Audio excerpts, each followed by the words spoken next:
Pressure എന്ന് പറഞ്ഞാൽ യഥാർത്ഥത്തിൽ ഈ കോഴ്സ് പറഞ്ഞ ഒരു നിധി തന്നെയാണ്.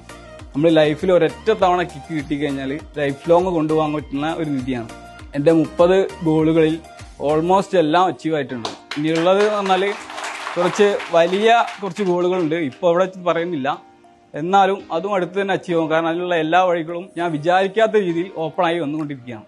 സത്യം പറഞ്ഞാൽ ഞാനിപ്പോൾ ജീവിച്ചിരിക്കുന്നത് കരീം സാറിനെ പരിചയപ്പെട്ടതുകൊണ്ടാണ്. സത്യം പറഞ്ഞാൽ ആ സമയത്തെന്ന് പറഞ്ഞാൽ ഞാൻ വളരെയധികം മെൻ്റലി ഡിപ്രസ്ഡ് ആയിരുന്നു. ഒരുപാട് വിഷയങ്ങളുണ്ട്. കാരണം ഒരു സിനിമയാക്കാനുള്ള കഥയുണ്ട് എൻ്റെ ജീവിത കഥ എന്ന് പറയുന്നത്. കരീം സാറിന് അറിയാം. അപ്പോൾ അങ്ങനെ ഒരുപാട് വിഷയങ്ങളുമായിട്ട് നിന്ന് ആണ് ആ സമയത്താണ് ഞാൻ വരുന്നത്. എനിക്ക് സത്യം പറഞ്ഞാൽ ആ സമയത്ത് സാറ് പറഞ്ഞ് 30 ഗോള് എഴുതി വെക്കണമെന്ന് പറഞ്ഞു. ഞാൻ 30 ഗോളൊന്നും എഴുതിയില്ല. സത്യം ഞാൻ പറയാം, 30 ഗോളൊന്നും എഴുതിയില്ല. എനിക്ക് വളരെ കുറച്ച് ഗോളുകളൊക്കെ ഉള്ളായിരുന്നു. അപ്പോൾ ആ ഗോളുകളിൽ ഒട്ടുമിക്ക ഗോളുകളും എനിക്ക് ഇപ്പം സത്യം പറഞ്ഞാൽ സാധിച്ചെടുക്കാൻ പറ്റും. അത് എനിക്കത് എത്ര സാറിനോട് നന്ദി പറഞ്ഞാലും എനിക്ക് മതി വരത്തില്ല.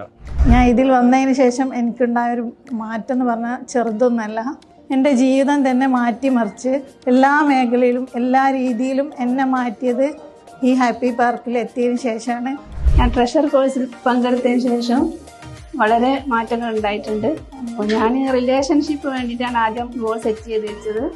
കാരണം എൻ്റെ ഹസ്ബൻഡ് ബാംഗ്ലൂരിലാണ്, ഞാൻ നാട്ടിലാണ്. അപ്പോൾ ഇപ്പോൾ 2 മാസമായി ഞാൻ ബാംഗ്ലൂരിൽ സെറ്റായി. പിന്നെ സാമ്പത്തിക നേട്ടം, അതിലൂടെ സാമ്പത്തികമായിട്ടുള്ള നേട്ടങ്ങൾ ഉണ്ടാകുന്നുണ്ട്. പിന്നെ കുറേ ലക്ഷ്യങ്ങൾ എഴുതിയിട്ടുണ്ടായിരുന്നുള്ള വഴിയെല്ലാം തുറന്ന് കിട്ടിയിട്ടുണ്ട്. അപ്പോൾ അതിൻ്റെ ഹാപ്പി പാർക്കിനും കരീം സാറിനും നന്ദി അറിയിക്കുന്നു. ട്രഷർ ക്ലാസ്സിൽ short term, long term, mid term അങ്ങനെ ഓരോ ഗോളുകൾ ഞങ്ങളുടെ ലക്ഷ്യമാക്കാൻ എഴുതി വെക്കാനും പറഞ്ഞിട്ടുണ്ടായിരുന്നു. അതിൽ മിക്കവാറും ഷോർട്ട് ടേം ഗോളുകളെല്ലാം എനിക്ക് ഫുൾഫിൽ ചെയ്യാൻ പറ്റി. ട്രഷറിൽ പങ്കെടുക്കുന്ന എല്ലാവരുടെയും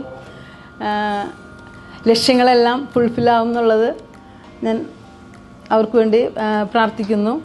ഇപ്പം വീണ്ടും മറ്റുള്ളവർ ട്രഷറിൽ ചേരാത്ത ബാക്കി ഉള്ള ആളുകളെല്ലാവരും ട്രഷറിൽ പങ്കെടുക്കുക. ഒപ്പം അവരുടെ ജീവിതത്തിലുള്ള ഒരു ലക്ഷ്യം ഫുൾഫിൽ ചെയ്യാൻ പറ്റുമെന്നുള്ളത് ഞാൻ ഉറപ്പ് നൽകുന്നു. ട്രഷർ തുടങ്ങുന്ന സമയത്ത് സാറ് പറഞ്ഞിട്ടുണ്ടേനു, ഇപ്പോഴുള്ള നിങ്ങളെല്ലാവരും മരിക്കും, എന്നിട്ട് പുതിയൊരു നിങ്ങളുണ്ടാവും. നമ്മൾ പറയില്ലേ, ഒരു 2.0 പുതിയ വേർഷൻ, ഏതാണ്ട് അതുപോലെയാണ്. ഈ ചെറിയ പ്രായത്തിൽ തന്നെ ഒരുപാട് സ്വപ്നങ്ങൾ നഷ്ടപ്പെട്ടു പോയ, എല്ലാത്തിനോടും പേടിയുള്ള, ഇരുട്ട് പേടി, വെള്ളം പേടി, ഹൈറ്റ് പേടി, പേടികളുടെ ഒരു കൂമ്പാരായിരുന്നു ഞാൻ. ഈ ചെറിയ പ്രായത്തിൽ തന്നെ എൻ്റെ ആരോഗ്യം ശ്രദ്ധിക്കാതെ, അല്ലെങ്കിൽ എന്താ പറയുക, കരിയർ ഇനി ഒന്നുമില്ല, അത്രയും വിചാരിച്ച് ഡിപ്രസ്ഡ് ആയിരുന്ന എനിക്ക് ഇത്രയും നല്ലൊരു എന്താ പറയുക ജീവിതം സമ്മാനിച്ച സാറിനോടുള്ള നന്ദി എനിക്ക് എത്ര പറഞ്ഞാലും മതിയാവില്ല.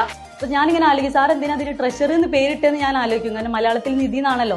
പക്ഷെ ഈ 6 മാസം ഈ കോഴ്സിന്റെ ഒരു പരിസമാപ്തിയിൽ നിൽക്കുമ്പോൾ എനിക്ക് മനസ്സിലായി, ഇതിനേക്കാളും വലിയ നിധി ഈ ലോകത്ത് ഇനി കിട്ടാനൊന്നുമില്ല. അത്രയും അടിപൊളിയാണ്. അതിക്ക് എങ്ങനെ പറഞ്ഞു തരാമെന്നൊന്നും അറിയില്ല. നമ്മൾ എന്തിനിങ്ങോട്ട് വന്ന്, അല്ലെങ്കിൽ നമ്മുടെ ഉള്ളിലെ ശക്തികൾ നമ്മൾ വിചാരിച്ചാൽ നമുക്ക് ഇനിയുള്ള ഭാവി നമുക്ക് തന്നെ, ലോ ഓഫ് അട്രാക്ഷൻ എന്നൊക്കെ പറയുന്ന പോലെ നമുക്ക് നമ്മുടെ ഭാവി തീരുമാനിക്കാൻ പറ്റും, നമുക്കത് കൺട്രോൾ ചെയ്യാൻ പറ്റും എന്നുള്ള ചിന്തകളുടെ ശക്തി എന്താണ്, നമ്മൾ എങ്ങനെ ജീവിക്കണം, എങ്ങനെ ഒരു നല്ല മനുഷ്യനാണ്, ഏറ്റവും അൾട്ടിമേറ്റ് അതാണ്, എങ്ങനെ ഒരു നല്ല മനുഷ്യനാണോ, ഈ സമൂഹത്തിന് നമുക്ക് എന്തൊക്കെ ചെയ്തു കൊടുക്കാൻ പറ്റും എന്നൊക്കെ ഞാൻ അറിഞ്ഞത് ട്രഷറിലൂടെയാണ്.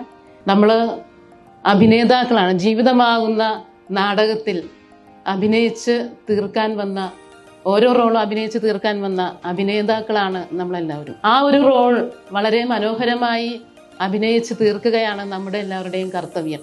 അത് മനോഹരമാക്കാനായിട്ട് വളരെ സഹായിച്ച ഒരു വ്യക്തിയാണ് നമ്മുടെ കരീം സാറ്. സാറിനെ എത്ര നന്ദി പറഞ്ഞാലും മതിയാവില്ല. എനിക്ക് ഏറ്റവും ആദ്യം ഞാൻ എഴുതി വെച്ച്, ഞാൻ പറഞ്ഞ സാമ്പത്തിക ബാധ്യത ഉണ്ടെന്ന് പറഞ്ഞു. അത് ഞാൻ ഏറ്റവും ആദ്യം എഴുതി വെച്ചിട്ടുണ്ട്, ഈ ഒരു മാസം എനിക്ക് 50 ലക്ഷം രൂപ എനിക്ക് കിട്ടണം എന്നുള്ളതായിരുന്നു. അത് അതിനുള്ള കഴിഞ്ഞ ആഴ്ച അതിനുള്ള വഴി തെളിഞ്ഞും അതിലൊരു പകുതി, ഒരു 30 ലക്ഷം എനിക്ക് കിട്ടി. ഇനി ബാക്കി അടുത്ത ദിവസത്തിലായിട്ട് എന്റെ കയ്യിൽ കിട്ടും. ഇതൊന്നും സാധ്യമാണ്. അതാണ് മനസ്സിലാക്കേണ്ടത്.